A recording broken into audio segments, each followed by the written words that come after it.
আমি এই মুহূর্তে অবস্থান করছি 30তম ঢাকা আন্তর্জাতিক বাণিজ্য মেলায় পাট ও বস্ত্র শিল্প স্টলের সামনে। এখানে কিন্তু এক ছাদের নিচে সবকিছু পাওয়া যাচ্ছে, পাটের তৈরি ব্যাগ, তারপরে হচ্ছে আপনার পাপোশ থেকে সবকিছু, পলিথিন ফেলে দিন, পাটের ব্যাগ হাতে নিন, এই স্লোগানেই কিন্তু এখানে এক ছাদের নিচে অনেক কিছু আসবাবপত্র পাওয়া যাচ্ছে। বিধায় কিন্তু দর্শনার্থীদের এখানে একটা উপচে পড়া ভিড় লক্ষ্য করা গিয়েছে।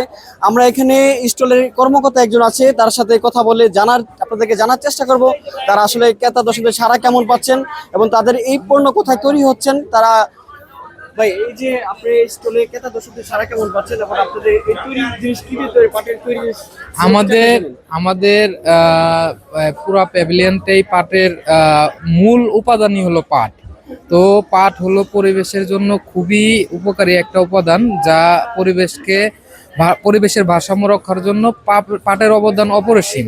আমাদের পাটের প্যাভিলিয়ন, এই সারা মেলাতে আমাদের এই প্যাভিলিয়নের সব দর্শকের একটা চাহিদা থাকে আমাদের এই প্যাভিলিয়নটা। আমাদের প্রতি বছরই আমরা নতুন নতুন ডিজাইন, নতুন নতুন কাস্টমাইজ জিনিস নিয়ে আসি, যাতে দর্শক ক্রেতা যারা আছে তাদেরকে সবার দৃষ্টি আকর্ষণ করার জন্য। আমাদের স্টলটাতে অন্যরকম কিছু জিনিস আছে যেগুলা সচরাচর পাওয়া যায় না, অন্যান্য স্টলে পাওয়া যায় না। এর জন্য আমাদের এই স্টলটাতে সবসময় ক্রেতা দর্শনার্থী বেশি থাকে। আসলে যেমনটা আপনারা শুনলেন, এখানে কিন্তু ক্রেতা দর্শকদের একটা উপচে পড়া ভিড় থাকে, কারণ এগুলা সব স্টলে পাওয়া যায় না বলে তারা আমাদের দাবি করছেন। আর আমরা কিন্তু দেখতে পাচ্ছি যে শোপিস পাটের, কিন্তু এই শোপিসে কিন্তু বাণিজ্য মেলায় এই প্রথম যে পাটের এই স্টলে আমরা দেখতে পাচ্ছি যে পাটের তৈরি কিন্তু এখানে শোপিস তৈরি হয়েছে, যা নিজ হাত থেকে তৈরি করা কিন্তু শোপিস। আমরা তাদের কাছ থেকে আসলে জানার চেষ্টা করব যে এই শোপিস তৈরি করতে তাদের কতদিন সময় লাগে এবং সারা কেমন পাচ্ছেন, এই বিষয়ে আমরা এই স্টলের কর্মকর্তা যিনি আছেন তাদের সাথে কথা বলার একটু চেষ্টা করে আপনাদের জানানোর চেষ্টা করব। ভাই, এই যে আপনাদের পাটের তৈরি যে শোপিস, এটা আপনাদের কোথায় তৈরি হয়, আপনি কোথা থেকে আসলেন, এই বিষয়ে আমাদের একটু জানাবেন। আসা হয়েছে ঢাকা মিরপুর থেকে। এটা কি হাতে তৈরি নাকি? আমাদের যা দেখছেন সবই হ্যান্ডমেড। সারা কেমন পাচ্ছেন ক্রেতা দর্শনার্থী? সারা মোটামুটি ভালো, কিন্তু এখনো তো ওইরকম ভাবে দর্শনার্থীরা আসতেছে না। তো আরো বাকি দিন পরে আছে, দেখা যাক ইনশাল্লাহ কিরকম হয়। এটা কি মেলা ছাড়াও কি বাইরে পাওয়া সম্ভব? হ্যাঁ, মেলা ছাড়াও বাইরে পাওয়া সম্ভব। আমাদের ব্রাঞ্চ আছে ঢাকা মিরপুরে 11 নম্বর আমাদের। যে আসলে আপনারা যেমনটা শুনতে পেলেন যে এটা কিন্তু ওদের মেলা ছাড়াও ঢাকা মিরপুরে পাওয়া সম্ভব। তবে এখানে আমরা কিছু দর্শনার্থী দেখতে পাচ্ছি, তারা আসলে ব্যাগ দিচ্ছেন, ওনার সাথে কথা বলে আপনাদেরকে জানানোর চেষ্টা করব যে এই পাটের তৈরি ব্যাগ দেখার আসলে মূল উদ্দেশ্যটা কি, যদি আমি একটু জানার চেষ্টা করব। যে ভাই, এই যে আপনি এখানে পাটের তৈরি ব্যাগ দিচ্ছেন, বা পাট ছাড়াও তো বাইরে ব্যাগ আছে, কেন পাটের তৈরি ব্যাগ দিচ্ছেন এই বিষয়ে একটু বলুন। আসলে এটা হলো দেশীয় পণ্য, তো ব্যবহার করে একটু কমফোর্ট ফিল করা হবে, দেশের একটা জিনিস ব্যবহার করে ভালো লাগবে এর জন্য।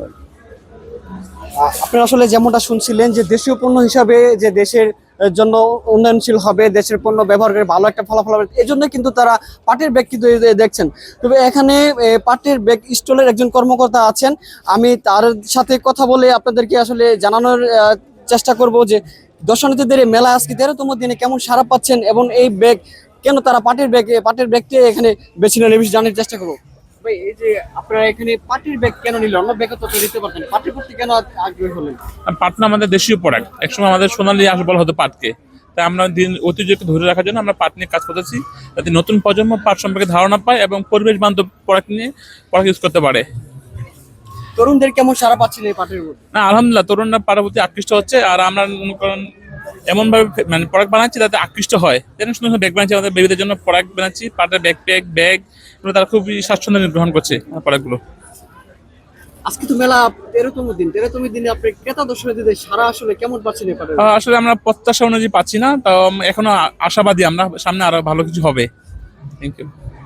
আচ্ছা, যেমনটা শুনতে পেলেন যে তারা কিন্তু আজকে মেলা 13তম দিনেও আশাবাদী যে সামনে ছুটির দিনে হয়তো ভালো কিছু হবে বলে এমনটাই প্রত্যাশা করছেন বিক্রেতারা। তবে এখানে আপনারা দেখতে পাচ্ছেন যে এই ক্রেতা দর্শনার্থী কিন্তু আসলে তরুণ থেকে কিন্তু বৃদ্ধ পর্যন্ত মানুষ এখানে দেখছেন এবং ভিড় করছেন নেওয়ার জন্য, কারণ এখানে নিত্য প্রয়োজনীয় মতোই কিন্তু যে ব্যাগ যা লাগে স্বাচ্ছন্দ্য থেকে তারা নিতে পারেন। এখানে স্টলের কর্মকর্তা আপু রয়েছেন, আমি আপনাদের সাথে ওনার সাথে কথা বলে আপনাদেরকে জানানোর চেষ্টা করব যে আসলে তারা কোথা থেকে আসলেন আর পাটের ব্যাগ কেন মেলায় তারা বেছে নিলেন পাটের দিকে। আপু, আপনারা কোথা থেকে আসলেন এবং পাটের ব্যাগ কি কেন মেলায় পেলেন, অন্য কিছু নিতে পারতেন? আসলে আমরা হচ্ছে ময়মনসিং ত্রিশাল থেকে এসেছি। আমাদের প্রতিষ্ঠানের নাম হচ্ছে দি স্মাইলিং বেবি ফাউন্ডেশন। আমরা শুধুমাত্র পাট নিয়ে কাজ করি, যেহেতু এটা একটা পরিবেশ বান্ধব প্রোডাক্ট। আর আমরা পাট নিয়ে কাজ করে আমরা যে প্রোডাক্টগুলো সেল করছি, এটার প্রফিটের ফুল যে ফান্ডটা সম্পূর্ণটাই চলে যাচ্ছে অনাথ শিশুদের পিছনে। আমরা আসলে মূলত হচ্ছে গ্রামের মহিলাদেরকে এবং অনাথ শিশুদেরকে নিয়ে কাজ করছি। আমাদের দুইটা সেক্টর আছে, একটা ক্লিনিক আর একটা স্কুল আছে। স্কুলে আমরা ফুল ফ্রিতে পড়ালেখা করাচ্ছি শিশুদেরকে। তো শুধুমাত্র আমাদের এই পণ্য বিক্রির যে মূল লাভটা আসে ওটা থেকে। আপনারা এটাতে সাড়া পাচ্ছেন কেমন? আলহামদুলিল্লাহ খুবই ভালো। আমরা প্রায় লাস্ট 4-5 বছর ধরে মেলা করছি আমাদের প্রতিষ্ঠান। তো আলহামদুলিল্লাহ খুবই ভালো সাড়া পাচ্ছি মেলা করে। আর আল্লাহর রহমতে মনে করেন যে পাটের পণ্য নিয়ে আমাদের যে কাস্টমার আছে ওনারাও খুব স্বাচ্ছন্দ্য বোধ করছে। আসলে আপনারা যেমনটা শুনতে পেলেন যে পাটের পণ্য নিয়ে কিন্তু যে দর্শনার্থীরা আছেন তারা কিন্তু স্বাচ্ছন্দ্যে ক্রয় করছেন। বাণিজ্য মেলা প্রাঙ্গণ থেকে এই ছিল আমার কাছে এখনকার মতো সর্বশেষ তথ্য।